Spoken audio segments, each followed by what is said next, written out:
Manténgase alejados del océano, ya no es seguro. En 1989 detectamos una débil llamada proveniente de las profundidades del océano. Un extraño grito de una criatura enorme que viaja sola en las vastas aguas azules que se encuentran debajo. Al principio sonó como una rareza, un hidrófono defectuoso, pero luego lo volvimos a escuchar en 1990 y 1991. Con solo el 5% del océano explorado, nos desconcertó, para cualquier oído no entrenado, sonaba como una ballena, pero su tono era demasiado alto. Al medirse a una frecuencia de 52 hercios, significaba que ninguna especie conocida de ballena podía entender la canción. Por lo tanto, estaba destinado a existir por sí solo y ha sido apodado la criatura más solitaria del mundo. Lo llamamos Azul 52. Todos los años escuchábamos a la ballena solitaria, medido a través de hidrófonos repartidos por la costa oeste de América y Canadá. Aún así, no sería hasta 2019 cuando finalmente lo veamos. Nuestro equipo tuvo la tarea de encontrarlo, etiquetarlo con un rastreador y observar a otros como él. A bordo del Horizon of Solitude, atravesamos el Pacífico Norte en busca de una ballena que había sido escuchada pero nunca vista. Con la tecnología en constante avance, rastrearlo se había convertido en una tarea mucho más fácil. Si bien nos tomó semanas localizarlo, cada día que pasaba nos acercábamos más. ¿Crees que él lo sabe?, preguntó Rita, mientras mirábamos el horizonte. El océano estaba en calma y mecía suavemente. Nuestro gran barco de investigación era maravillosamente pacífico y, aunque nuestra misión era interesante, conllevaba un innegable toque de temor. ¿Sabe qué?, yo pregunté. Ella suspiró. ¿Y sí, hay otros como él por ahí? Era una pregunta justa. Ya sea que la extraña frecuencia de su voz fuera causada o no por una deformidad, o si fuera una especie híbrida, tuvo que haber sido criada por alguien. Las crías de ballena permanecen aproximadamente un año con sus madres, mientras crecen y se preparan para enfrentarse solas a los océanos. No sé. ¿Por qué cantaría? La ballena había estado viajando en el mismo camino que las ballenas azules, pero no era el momento oportuno. Significaba que a pesar de seguir exactamente el mismo camino, nunca se encontraría con nadie más en su viaje. Donde quiera que nadara, los demás ya se habrían ido. 40 años sola, buscando a alguien más, se detuvo. Pasaron semanas mientras buscábamos y, a finales del verano de 2019, finalmente lo encontramos. Allí estaba, saliendo a la superficie en busca de aire fresco. Una ballena de 25 metros de largo, lanzando un chorro de agua por su espiráculo, tenía un magnífico color azul, pero la forma de su cuerpo se parecía a la de una ballena de aleta. Nuestra teoría de que era un híbrido había sido confirmada y parecía extraordinariamente saludable considerando que había sobrevivido solo durante tanto tiempo. «Es magnífico», Rita exclamó emocionada. Sin dudarlo, le colocamos un rastreador en la piel con una ventosa y lo dejamos sumergirse nuevamente bajo el océano. Nos pusimos a trabajar y grabamos más de su canción, una melodía sombría y melancólica. Pasamos las siguientes 3 semanas siguiéndolo, con la esperanza de ver a otro de su especie. Por desgracia, se quedó solo. Durante las noches, a menudo encontraba a Rita mirando el océano, marcando cada vez que salía a la superficie para respirar. Parece demasiado triste. ¿Cómo puedes saberlo?, pregunté. No sé. Solo un presentimiento, supongo. Pobre Eros. Eros. Sí, pensé que somos lo más parecido que tiene a una familia. Deberíamos ser nosotros quienes le pongamos el nombre. Reflexioné sobre el nombre por un momento, ciertamente sonaba mejor que el Blue 52. Aunque es un poco irónico, ¿no crees? De nada. A medida que avanzaba la misión, Rita empezó a dormir cada vez menos. Tenía miedo de que perdiéramos a Eros si no lo vigilábamos constantemente. Las ballenas casi nunca duermen, necesitan resurgir constantemente y siempre están en movimiento.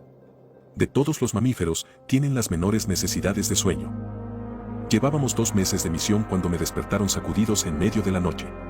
Cuando abrí los ojos pesados, vi a Rita parada encima de mí con una amplia sonrisa en su rostro. «Hay otro.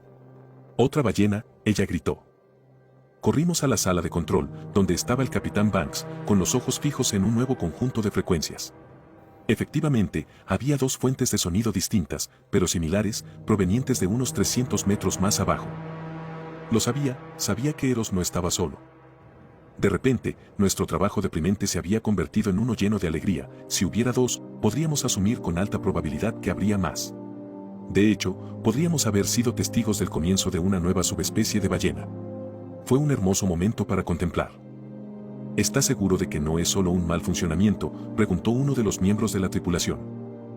Eché un vistazo a los números, la voz de Eros había bajado un poco en sus últimos años, a 50 hercios, mientras que la otra fuente nueva tenía un tono ligeramente más alto. ¿Podría ser un ternero? No tengo idea, el sonar no capta nada.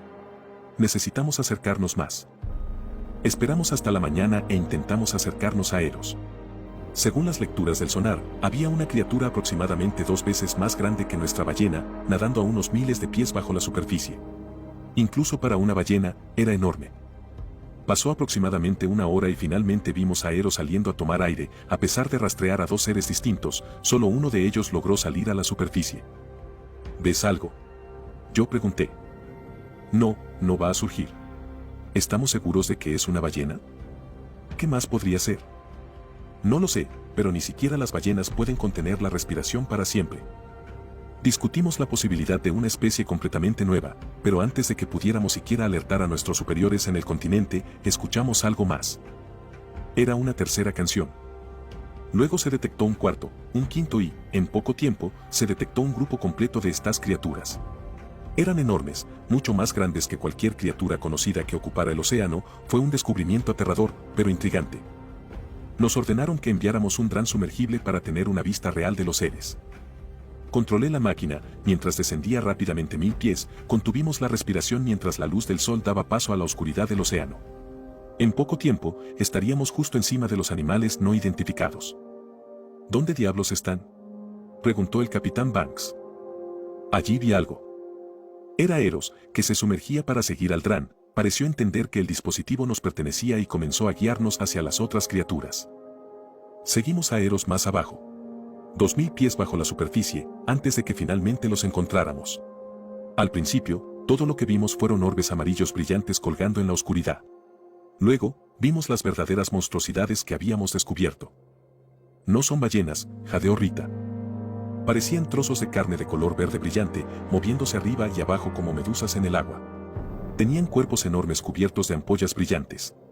Docenas de zarcillos surgieron de su masa destrozada. Lo que supusimos que eran sus cabezas, tenía múltiples agujeros oscuros con finas membranas a través de las cuales emitían sus canciones. ¿Qué son?, yo pregunté. Antes de que mi pregunta pudiera ser respondida, uno de los miembros de la tripulación gritó en señal de protesta.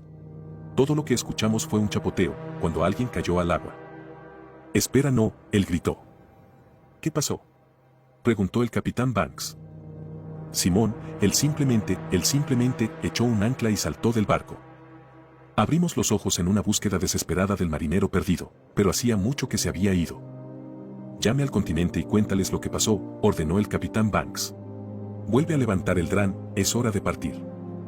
Volví a mirar la pantalla.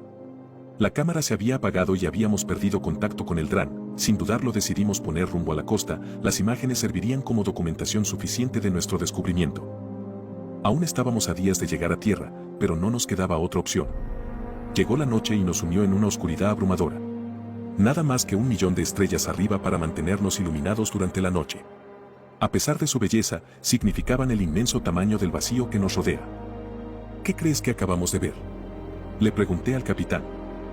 Miró las múltiples grabaciones que habíamos obtenido de nuestros hidrófonos. Todos coincidían con la voz de Eros en términos de frecuencia, pero el ritmo parecía completamente fuera de lugar. Los cantos de las ballenas pueden viajar 100 millas, sin problema. Según la composición de estas cosas, diría que son criaturas sin aire.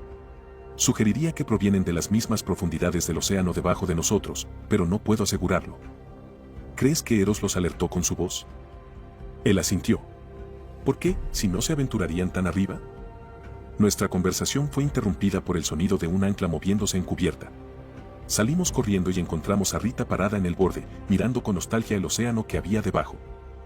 Rita, ¿qué estás haciendo? Me están llamando. ¿OMS? Las bailarinas del mar. Sus canciones son tan hermosas. ¿No los oyes? Rita, por favor aléjate del borde, suplicó el capitán Banks. Di un paso lento hacia ella, listo para arrebatarla lejos del borde. Antes de que pudiera acercarme, ella simplemente se acercó y cayó al agua. Rita. Grité desesperado mientras ella se perdía de vista. Para cuando pudiéramos darnos la vuelta para buscarla, ya estaría demasiado perdida para rescatarla. Cualquiera que voluntariamente saltara a las profundidades, nunca podría ser rescatado. El capitán Banks saltó a la radio, preparándose para exigir un puente aéreo de regreso al continente. Sin embargo, el único sonido que nos recibió al otro lado de la línea fue la maldita canción de las profundidades. Fueran lo que fuesen estas criaturas, interfirieron con nuestro sistema, haciendo imposible pedir ayuda, estábamos efectivamente atrapados. En el océano aparecieron 100 orbes brillantes. Las criaturas, a pesar de venir desde miles de pies de profundidad, tenían la capacidad de salir a la superficie y se dirigían directamente hacia nosotros. ¡Oh Dios, ellos son! Fue todo lo que pude decir antes de que el barco se sacudiera violentamente. Un zarcillo salió del agua y agarró a uno de los tripulantes con un grito de agonía cuando le atravesó el abdomen y lo arrastró al agua. El capitán Banks tomó un cuchillo e intentó cortar uno de los zarcillos que se habían enredado alrededor de nuestra cubierta. Fue una tarea inútil y otra rápidamente se enroscó alrededor de su pierna, rompiendo instantáneamente el hueso del interior, gritó cuando la criatura lo desgarró, clavándose en la pierna y atravesando su abdomen. Estaba muerto incluso antes de tocar el agua. El barco empezó a volcarse y yo me aferré a la barandilla. Entonces, algo nos embistió y el barco volvió a caer en su lugar. Los zarcillos se retiraron al océano y quedamos temporalmente libres. Busqué cualquier señal de mis tripulantes, pero se los habían arrebatado a todos. Solo, me asomé a las aguas y vi al que había sido mi improbable héroe. Fue Eros. Había hundido su enorme cuerpo en el monstruo, que había redirigido su atención hacia él. Clavó su zarcillo en su cuerpo, la sangre llenó las aguas. Siguió nadando, alejándose de las monstruosidades, y ellas lo siguieron. A su paso, dejó un rastro de sangre, alejándolos de mi vaso dañado, dándome la oportunidad de escapar. Tomé rumbo en dirección opuesta, sin dudar en aprovechar la ventana de escape que me habían concedido. Las criaturas no me siguieron, pero yo nunca dejé de huir. Pasó otro día completo antes de que finalmente estableciera contacto con el continente. Les alerté de la situación y enviaron un barco a mi encuentro. Había sufrido heridas leves. Mi tripulación, por otro lado, casi había sucumbido a los horrores del océano. No sé qué pasó con Eros, si logró escapar o si las cosas lo alcanzaron. Cualquiera sea el caso, él me salvó la vida y le debo todo. En su búsqueda de una familia, sin darse cuenta, despertó algo de las partes más profundas del océano. Según grabaciones recientes de hidrófonos, hay millones de ellos en todo el Pacífico y se están extendiendo cada vez más por todo el mundo. Los mares ya no son seguros y no hay nada que podamos hacer para detenerlos. Podría haber regresado a la orilla. Pero, lo que realmente me horroriza, es que a pesar de estar a 1000 kilómetros de distancia, todavía los escucho cantar. Al principio, eran solo sonidos, pero ahora finalmente lo entiendo. Quieren que vaya con ellos y no sé cuánto tiempo podré resistir. Espero que el video te haya gustado, y de ser así, no olvides dejar tu like y suscribirte. Te ha hablado el Solo, y esto ha sido El Abismo. Buenas noches.